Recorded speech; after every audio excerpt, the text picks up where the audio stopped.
বাচ্চা।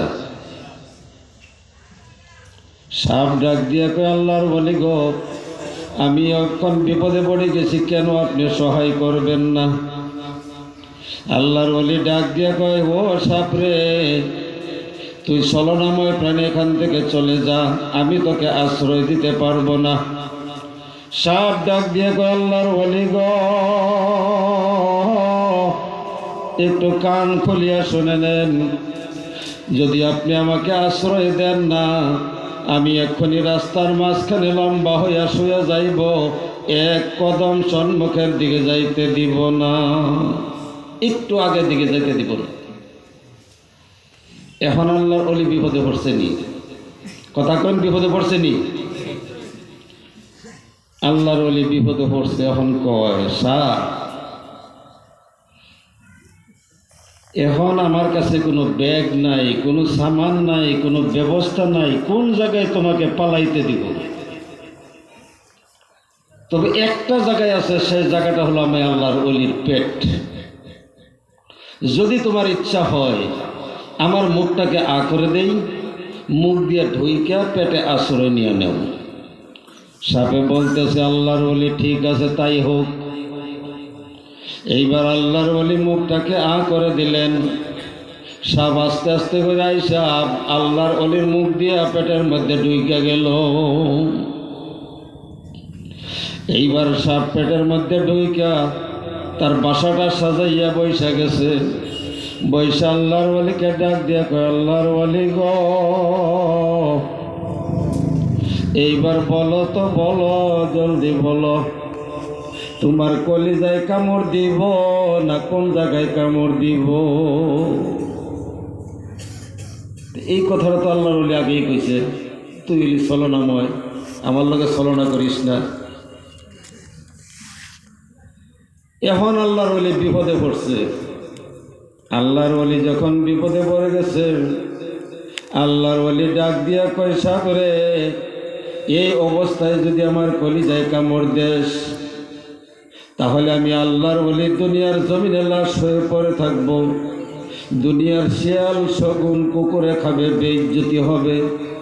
আমাকে একটু সময় দিতে পারোনি? কয়, সময় কেন আবার? কই, একটু সময় দাও, আমার হাতের দ্বারা কবরটা খনন করে আমি আস্তে করে কবরে শুয়ে যাইব। তুমি যেই জায়গায় ইচ্ছা সেই জায়গায় কামড় দিবা, তাতে আমার কোনো ওজর আপত্তি নাই।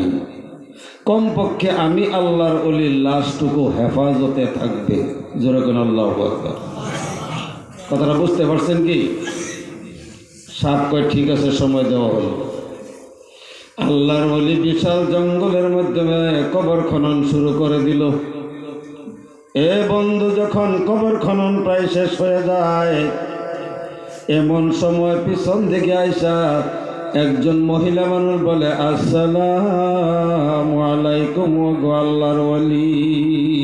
সুবহানাল্লাহ।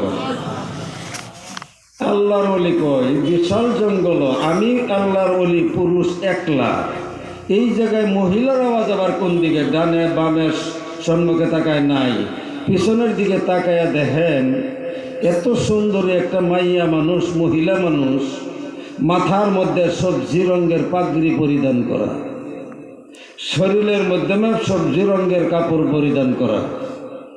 এই মেয়েটা আয়েশা কয়, আসসালামু আলাইকুম ওগো আল্লাহর ওলি। আল্লাহর ওলি মাথার ঘাম মুছে মেয়েটার দিকে তাকায় আর কয়, ওয়ালাইকুম সালাম, তুমি কে, কোন জায়গা থেকে আসছো, তোমার পরিচয়টা দাও। মহিলা ডাক দিয়া কয়, আল্লাহর ওলি গো, আমার পরিচয় আমি পড়ে দিব, আগে আপনি বলুন বিশাল জঙ্গলের মাধ্যমে কেন আপনি গর্ত করেন? মহিলাটা কিন্তু জানতেছে, জানার পরেও জিজ্ঞাসা করে। এইবার আল্লাহর ওলি ঘটনাটা যখন খুলে বললেন, মহিলা ডাক দিয়া কয়, আল্লাহর ওলি গো, লা তাখাফ, আপনি ভয় করবেন না, ওয়ালা তাহজান, আপনি কোনো চিন্তাও করবেন না। ওগো আল্লাহর ওলি, তাকিয়ে দেখুন, আমি জমিন থেকে একটি গাছের জড় বুঝছেন তো, গাছের শিকড়, আমরা ময়মনসিংহী ভাষা কয় গাছের শিপা, কয় না নাই? একটা গাছের শিকড় আপনার হাতে দিতেছি, আপনি বিসমিল্লাহ বলেন, বিসমিল্লাহ বলে জটটা হাতে নেন, বিসমিল্লাহ বলে জটটা মুখে দেন, বিসমিল্লাহ বলে জটটা চাবান, বিসমিল্লাহ বলে রস বা পানি হয়ে যাবে, ওই পানিটুকু আপনি খেয়ে ফেলবেন। দেখবেন সাপ আস্তে আস্তে করে বমি হয়ে যাবে, বমির সাথে সাথে বান মাছের মতো টুকরা টুকরা হইয়া মস্ত বড় সাপটা জমিনে বাহির হইয়া যাবে। আল্লাহু আকবার। এই জন্য নবী আবার কয়, কুল্লু আমরিন জিবালিন লাম ইবদাউ বিসমিল্লাহি ফাহুয়া আকতা। ও দুনিয়ার মানুষ, তোমরা যে কোনো কাজ করো না কেন, কাজ করার আগে তোমরা বিসমিল্লাহ বলো। যদি বিসমিল্লাহ বলতে পারো কাজে বরকত হবে, যদি বিসমিল্লাহ বলতে পারো না সেই কাজের মধ্যে কোনো দিন বরকত হবে না। কথাটা মিশা কইলেন নি? ফর এক্সাম্পল একটা উদাহরণ দিচ্ছি, ধরে লইন আপনাদের মসজিদ